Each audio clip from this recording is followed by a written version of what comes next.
Outros fatores que vão interferir na biotransformação de drogas são os indutores enzimáticos, os inibidores enzimáticos e um fenômeno conhecido como idiosincrasia.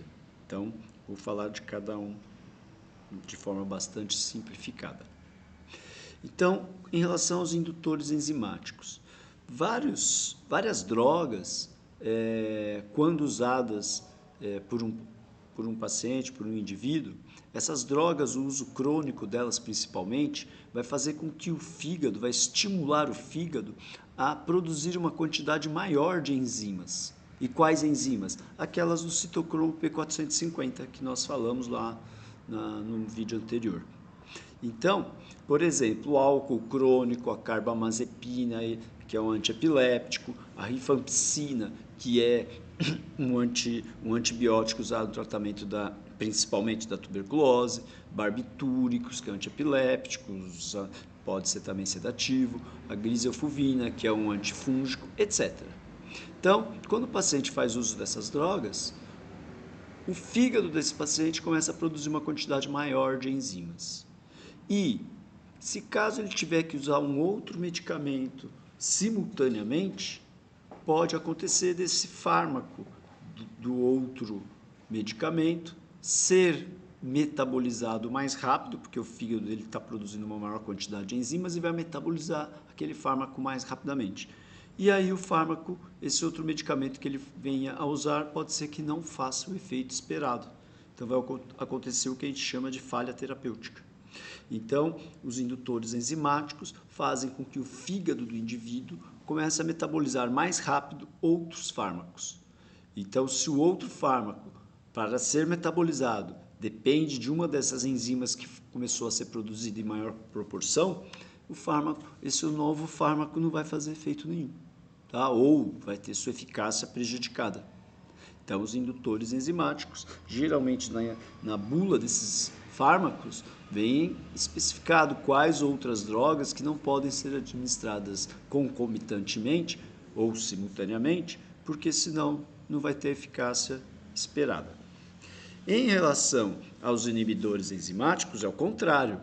Então, existem vários fármacos que fazem com que o fígado do usuário daquele medicamento comece a produzir uma quantidade menor de enzimas. Então, eles inibem a produção hepática das enzimas do citocromo P450.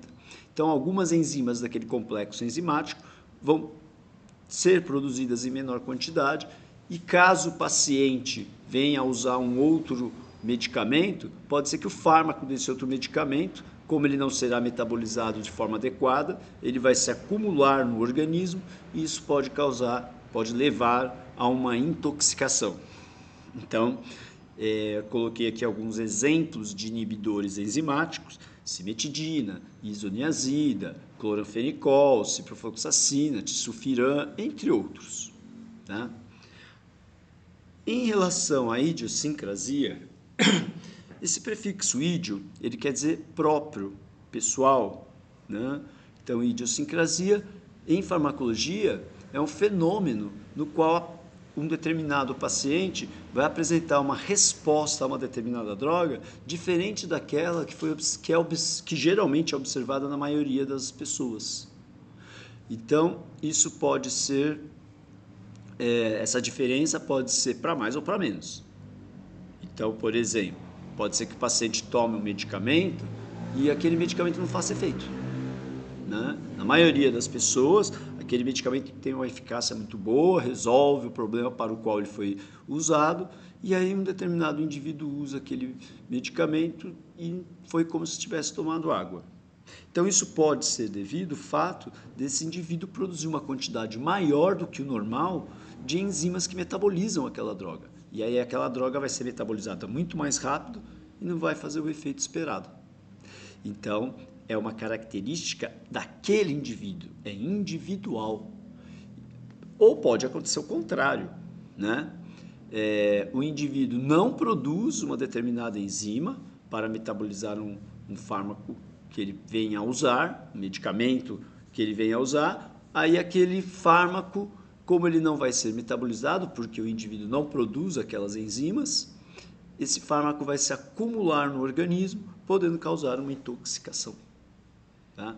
Então, essa idiosincrasia é uma resposta individual, que difere daquela que é observada na maioria das pessoas.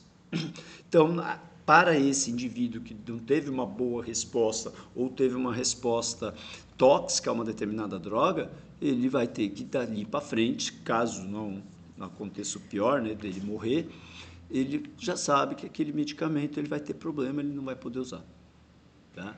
Então, isso que nós denominamos idiosincrasia.